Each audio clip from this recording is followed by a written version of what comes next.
I'm happy to be home around my friends and family, and I can't wait to go home and lay in my own bed. I bet. So going through this whole process, what was going through your mind then? Once you met Clark Brewster and once his team got on board, what are you thinking? Are you thinking, it's going to happen, it's not going to happen, what?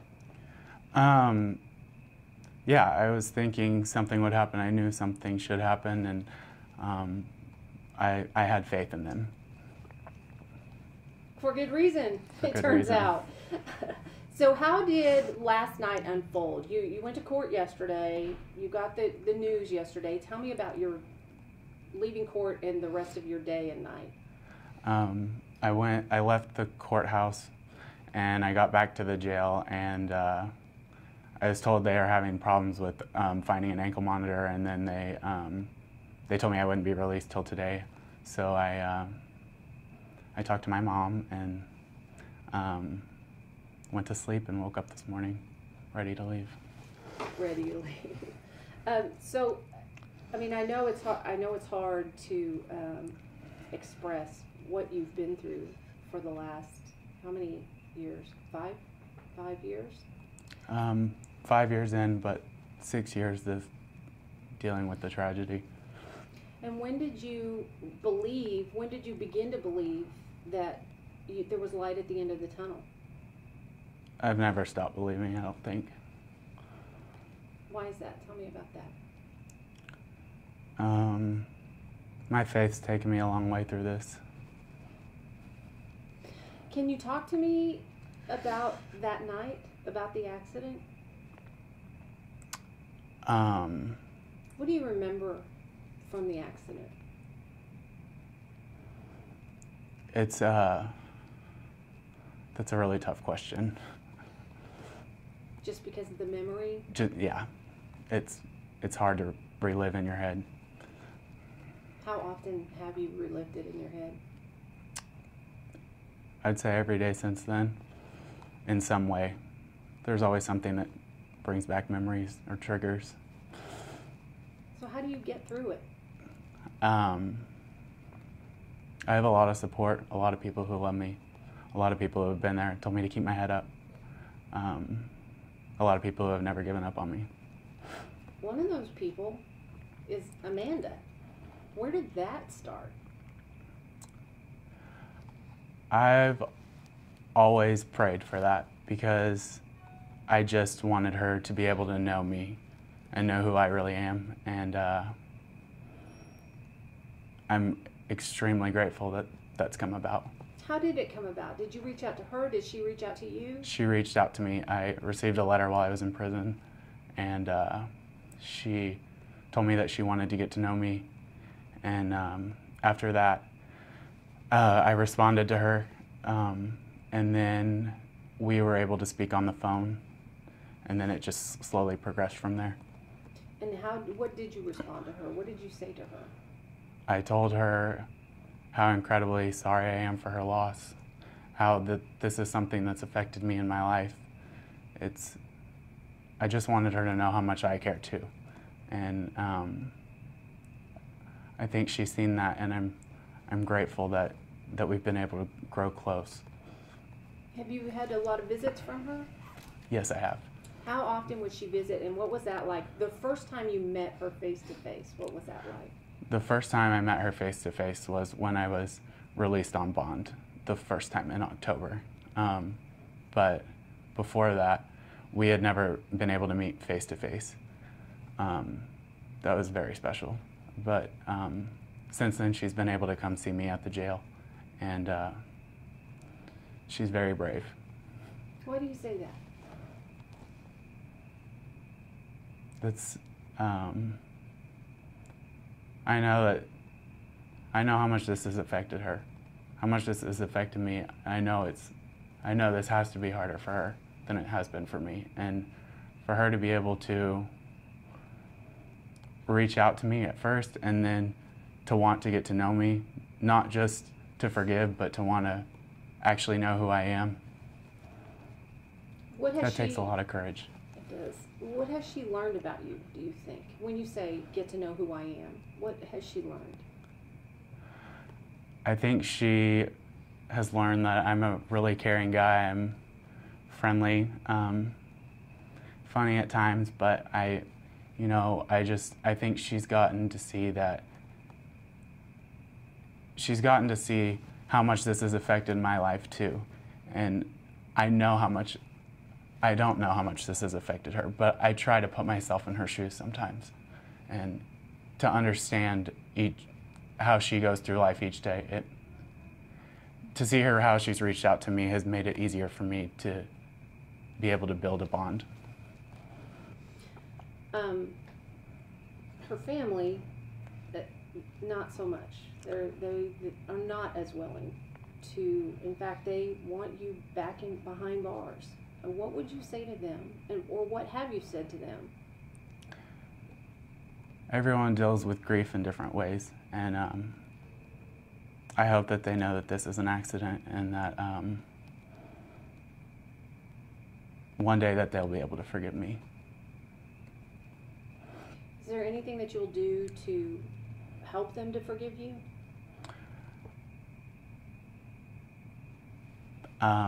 Yes, I will continue to let my actions speak for themselves, because talk's pretty cheap. So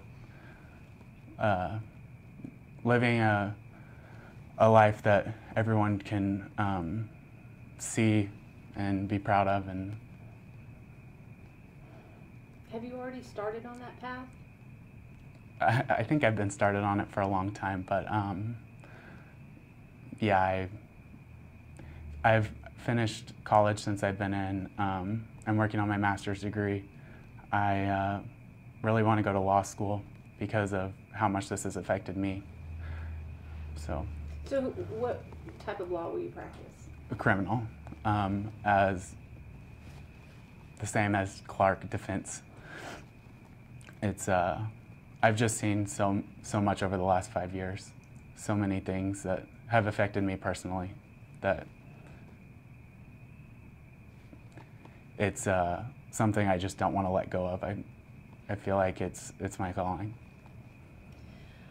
Talk to me about prison, about the first time you hear those doors slam behind you. How old were you? 21. You were 21 years old when you walked into Big Mac, right? Lawton. Lawton. So you Yes, started ma'am. out at Lawton. Yes, ma'am. What was that feeling when you realized this is it?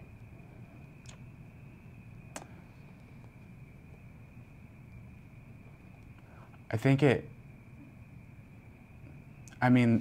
the door shuts and you're there, and you think, I don't know, it's really violent. So you just look around and you're kind of almost in a fog at sometimes, because you're dealing with all the different issues that go on from day to day.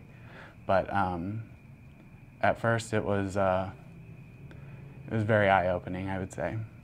Something that I don't think many people would expect, or maybe they would. Did you ever feel like you deserved it?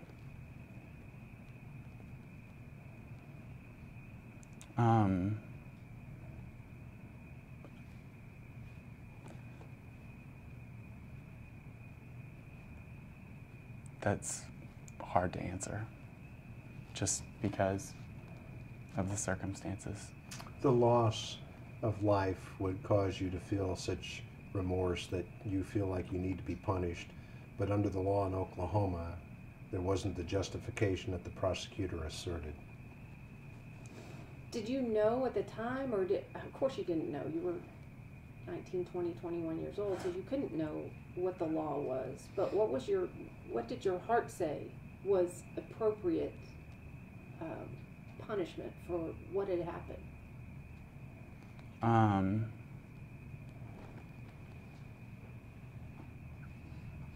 I don't know what would be appropriate. There's nothing that can ever bring anybody back. So that's extremely hard to answer. Tell me about before you were at OSU. Yes, ma'am. What was your life like then? When you were at OSU, were you in a fraternity, or were you? Tell me about that. I was in a Lambda Chi at Oklahoma State, and I was just the average college person. I went to school and hung out with friends and did all the get-togethers and all the regular college experience. So part of that, for some, part of that regular college experience was drinking and having, apparently you had drugs in your vehicle at the time of the accident. There's a very small amount of marijuana, an infinitesimal amount. That doesn't make it right, but I think that was probably many college students similarly situated. It had no bearing on this accident, and that's a fact. Mm-hmm. Go ahead. Because it was not in your system at the time. It was never determined that that it played a role in the accident, that he was driving under the influence, or. One of the things that's really remarkable is when Wade talked to law enforcement and emergency personnel, he clearly, frankly, conceded that he had smoked a marijuana cigarette the day before. And that caused him to want to get a blood test, but the amount of marijuana in the system was so infinitesimally low, it was by clear definition not anything that was influencing him. As a matter of fact, a commercial airline pilot could fly with the same level and it would be legal. I mean, that's how small the amount was. It was 2 nanograms. It wasn't the basis for any influence in the accident. What really caused the accident was it was icy and he lost control on a raised surface. So the prosecutors made something of the marijuana, but it's really a red herring. It has no bearing on this accident. I think without question that is the case. But so where do you go from here? From here, I am going to try to get back to life, get a job, obviously be there for Amanda, for my mom, for my sister, for all the people who have been there for me this entire time. I am working on a nonprofit organization, and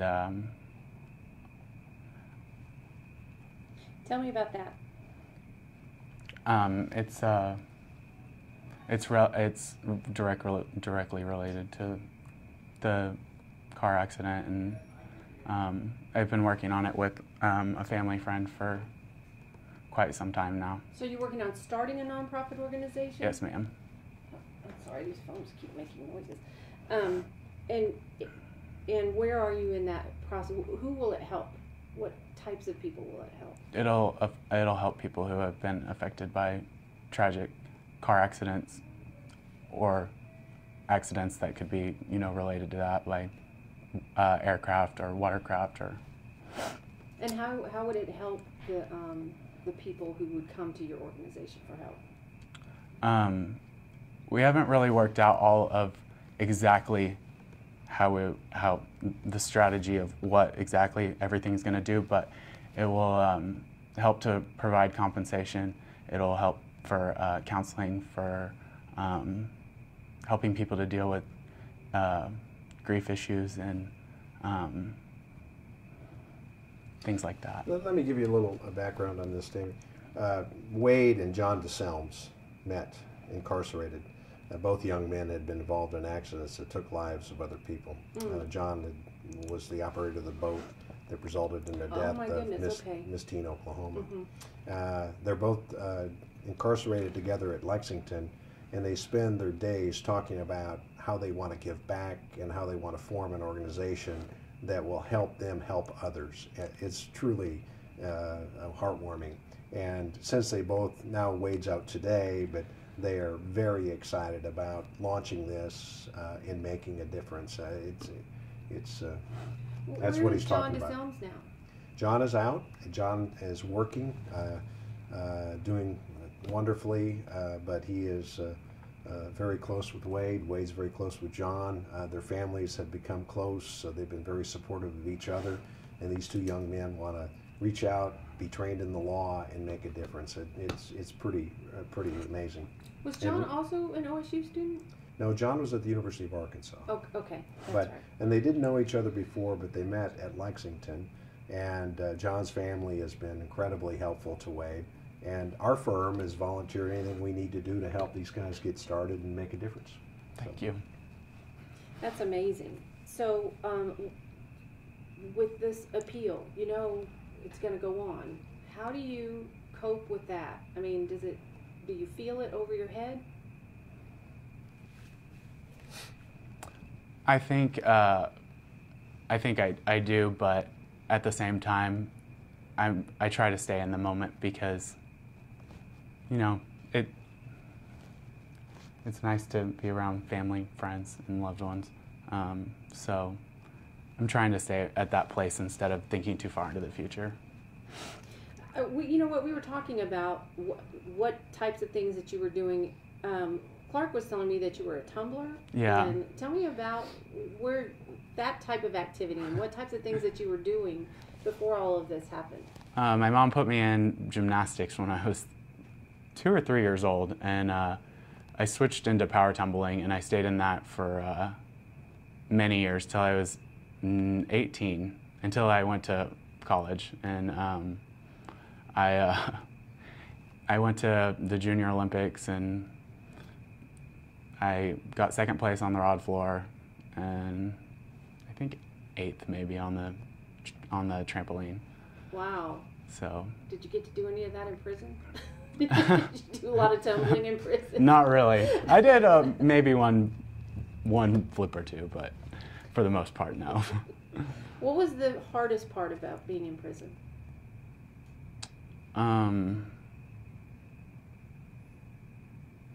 Being away from really just the small things that you take for granted on a daily basis. I would say that's something that it changes you in a way that you don't normally walk outside and think, wow, the air feels great right now, until you've been locked in a cell for a month and not been able to go outside at all. And then when you breathe the air, it's like, wow. Or hearing the crickets chirp, just small things like that are things that most people just don't even think about every day, but it's something you learn to appreciate. Yeah, locked in a cell for a month without seeing outside, without... You can see it, but sometimes, like when there's like gang activity and stuff and they lock the whole prison down, you'll be in the cell for weeks at a time and you won't get to go outside at all. So. Which was a fairly usual thing in the facilities he was staying in. Yeah. No, they were violent. And Yeah. you were at some point transferred to Big Mac, right? No, ma'am. No. Oh, I thought It was Lawton and what other facilities? Lexington. Lexington was the bad one. Okay. Mistaken, Yeah. Lawton was the bad one. Worse than Lexington. Yes, that was where I was at for the first 2 years. And what made it worse? What was the worst thing about it? It's just it was more violent. There wasn't the opportunity to go to college or anything like that. Go out to the track and run. There wasn't any of that. So that was something that was really nice for the last couple of years. Honestly, Wade, were you in fear almost every single day that you're in Lawton? It's a scary place. There's lots of pressure from gang people, pressure from other inmates. How do you keep yourself safe?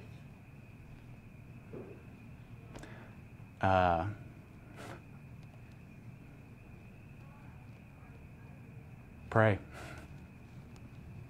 It seems like you would be in just survival mode constantly. And that's what I was talking about kind of being in a fog. Just thinking about how am I going to protect myself Yeah, this second? right. From second to second to second, not day to day to day. I can't even imagine. Okay, I just want to make sure that we cover, because I know we've talked to the family members, the Molinex family members, who feel very strongly, and they come to court every time. They feel very strongly that that you've taken 3 lives, and that you need to be behind bars. So how do you assure them that the judge has made the right decision?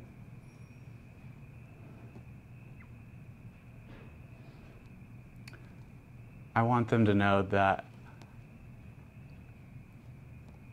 I care deeply about what's happened, and this affects me every day. This is something, it doesn't go away for them, but it doesn't go away for me either. And I'm trying to make a positive impact in other people's lives. One thing I want to say that needs to be said, and that is they want this prison justice for Wade based upon a false premise, and that is that the DA has told them that there's some violation of the law that didn't occur. So they can be angry about what the judge has done in this instance, but if the DA or any lawyer would sit down and talk to them and recognize this was merely an accident, and the basis for the DA's prosecution is false. Mm-hmm. And so they're operating from a false premise. And, what's going to happen today and tomorrow and the next day is some teenager is going to be involved in an accident. It may take a life, it might not take a life, but the thought that we're going to take that person because the accident occurred and put them in prison for 20 years is startling and wrong. And that's what happened in this case. And the premise was that because there was this violation of not having the proper driver's license. Yeah, the whole premise is based upon... That's what made it a vehicular manslaughter that's punishable by all of these years. What the DA found was he thought that the license had been revoked because there was a minor in possession of a beer ticket. And the municipal court sent it to the Department of Public Safety and canceled his license on the theory that he was 18 or under. He wasn't. It was false. And nobody picked that up until we looked at it as lawyers coming in. And we approached the DA and said, this is wrong. And then the DA does not have a reverse. He just has forward. And he's disregarded the facts in this case. So not only that, but there's a specific statute that says if you're involved without a license and take the life of another, it's a 5-year sentence. The DA disregarded the statute. I don't think he even knew it existed. So the whole basis for the Mullinexes, and we certainly have sympathy for their loss, is based upon just false legal advice. And that's a fact. And I think if they spent 5 minutes with Wade Jameson in a room, they'd have a different understanding of who he is and what happened that day. Do you think that moment will ever come? I hope so. What do you think of this man? He's amazing. Just a guy trying to do a living, make a living here. Talk to me about your degrees. You want to get cut shots? I'm kind of getting that in between. Okay, all right. So. What you've gotten a degree in what? Business administration. Good for you. Thank you. And then you want to get an MBA? That I'm currently working on that, but law school may take precedence over that. Where do you want to apply, and how were your grades? How did you do in school? I graduated with a 4.0, summa cum laude, and I'd like to go to TU. So where does your degree come from when you get it while you're in prison? Adams State University. It's in Alamosa, Colorado. And when will you apply to TU? Hopefully very soon. Are you going to give him a letter of recommendation? Oh, absolutely. In the strongest fashion. What a remarkable young man, really. Thank you. Is there anything else that you would like for the public to know?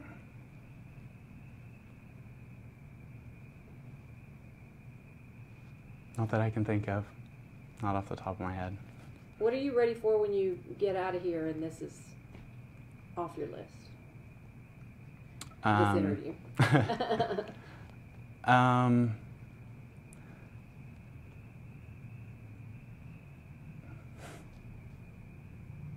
There's so many things, it's hard to even think of one. The list is long, yeah. Yes, ma'am. But I'm sure sleeping in your bed is